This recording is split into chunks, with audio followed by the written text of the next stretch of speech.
I'm Renee, and this is Darwin. We'd like to welcome you to the next chapter of the Warehouse Theater Storytime.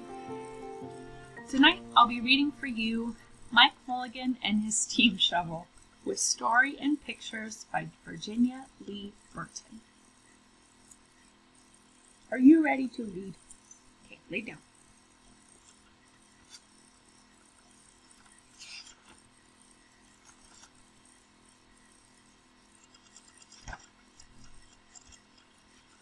Mike Mulligan had a steam shovel, a beautiful red steam shovel. Her name was Mary Ann.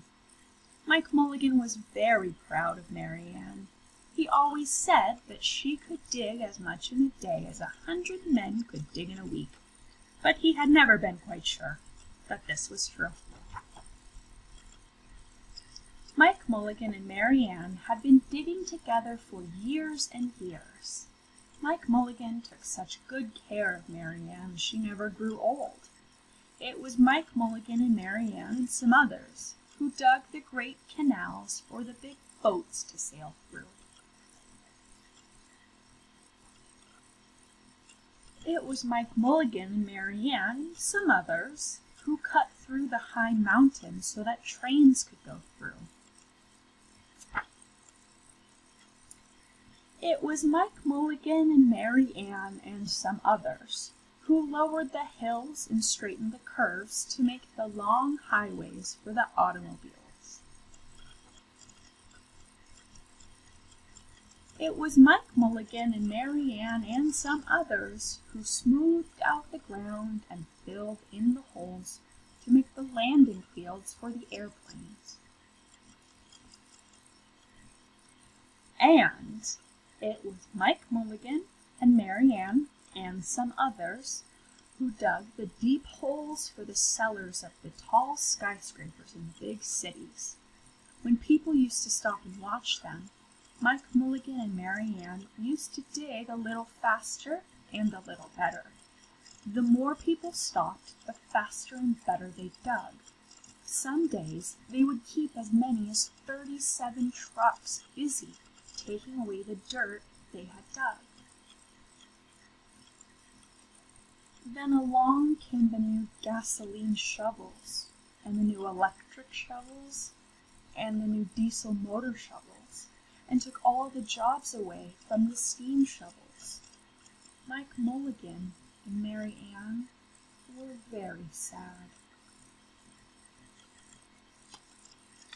All the other steam shovels were being sold for junk or left out in old gravel pits to rust and fall apart. Mike loved Mary Ann. He couldn't do that to her. He had taken such good care of her that she could still dig as much in a day as 100 men could dig in a week. At least, he thought she could, but he wasn't quite sure. Everywhere they went, the new gas shovels and the new electric shovels and the new diesel motor shovels had all the jobs. No one wanted Mike Mulligan and Mary Ann anymore. Then one day, Mike read in a newspaper that the town of Popperville was going to build a new town hall.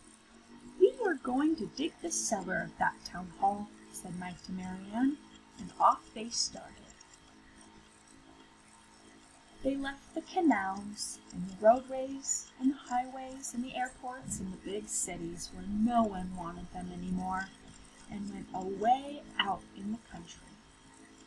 They crawled up slowly, up the hills and down the hills, till they came to the little town of Popperville. When they got there, they found that the selectmen were just deciding who should dig the cellar for the new town hall. Mike Mulligan spoke to Henry B. Swap, one of the selectmen. "I heard," he said, "that you are going to build a new town hall. Mary Ann and I will dig the cellar for you in just one day." "What?" said Henry B. Swap. "Dig a cellar in a day? It would take 100 men at least a week to dig the cellar for our new town hall." "Sure," said Mike, "but Mary Ann can dig as much in a day as 100 men can dig in a week," though he had never been quite sure that this was true. Then he added, "If we can't do it, You won't have to pay." Henry B. Swap thought that this would be an easy way to get part of the cellar dug for nothing, so he smiled in rather a mean way, and gave the job of digging the cellar of the new town hall to Mike Mulligan and Mary Ann. They started in early the next morning, just as the sun was coming up. Soon a little boy came along. "Do you think you will finish by sundown?" he said to Mike Mulligan. "Sure," said Mike, "if you stay and watch us. We always work faster and better when someone's watching us." So the little boy stayed to watch.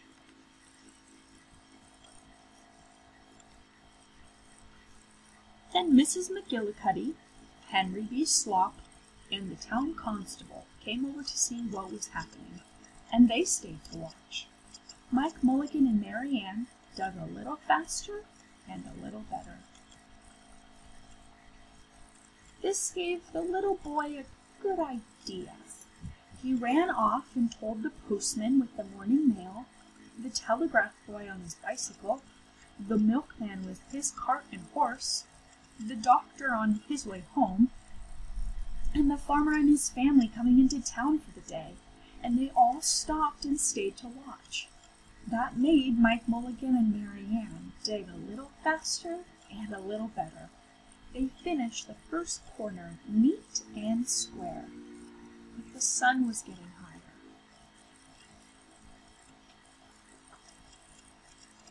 Clang, clang, clang! The fire department arrived. They had seen the smoke and thought there was a fire. Then the little boy said, "Why don't you stay and watch?" So the fire department of Popperville stayed to watch Mike Mulligan and Mary Ann.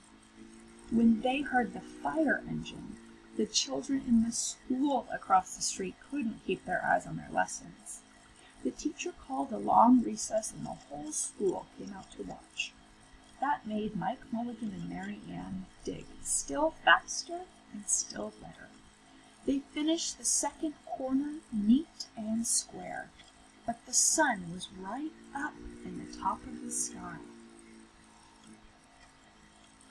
Now, the girl who answers the telephone called upon the next towns of Bangerville and Bopperville and Kipperville and Copperville and told them what was happening in Popperville. All the people came over to see if Mike Mulligan and his steam shovel could dig the cellar in just one day. The more people came, the faster Mike Mulligan and Mary Ann dug. But they would have to hurry. They were only halfway through, and the sun was beginning to go down. They finished the third corner, neat and square. Never had Mike Mulligan and Mary Ann had so many people to watch them.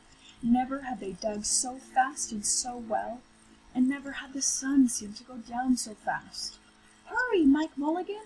Hurry, hurry!" shouted the little boy. "There's not much more time."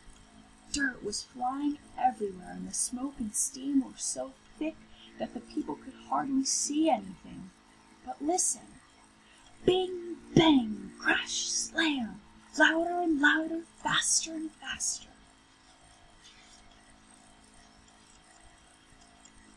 Then suddenly it was quiet.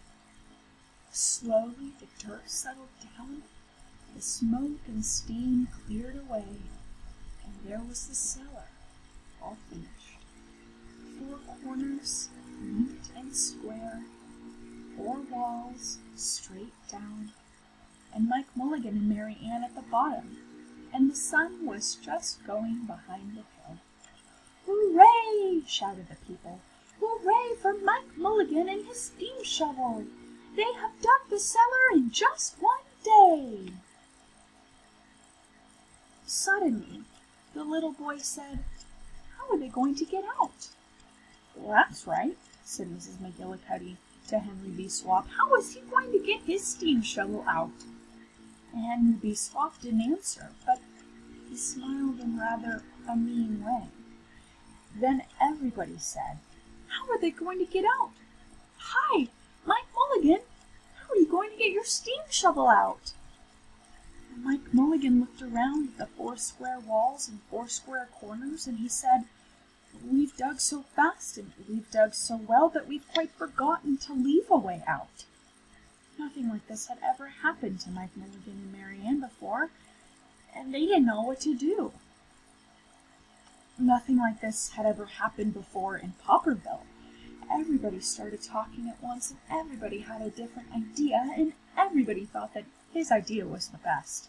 They talked and they talked and they argued and they fought till they were worn out, and still no one knew how to get Mike Mulligan and Mary Ann out of the cellar they had dug.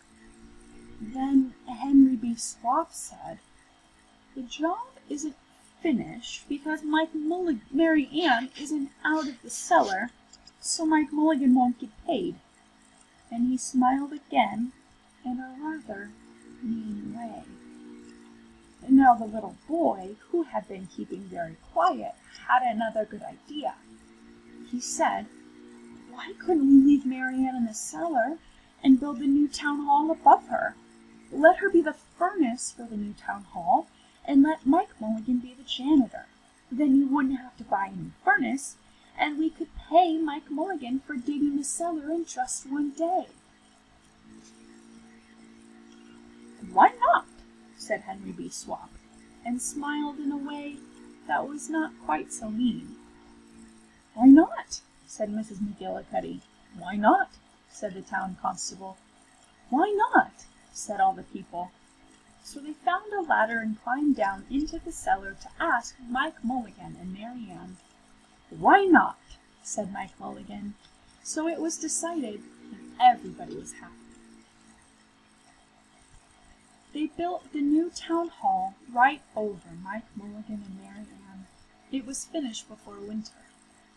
Every day the little boy goes over to see Mike Mulligan and Mary Ann, and Mrs. McGillicuddy takes him nice hot apple pies. As for Henry B. Swap, he spends most of his time in the cellar of the new town hall, listening to the stories that Mike Mulligan has to tell, and smiling in a way that isn't mean at all. Now, when you go to Popperville, be sure to go down in the cellar of the new town hall. There they'll be, Mike Mulligan and Mary Ann, Mike in his rocking chair smoking his pipe, and Mary Ann beside him, warming up the meetings in the new town hall. I'm so glad you guys could join us tonight for story time with the Warehouse Theater. Thank you for listening. Good night. See you tomorrow.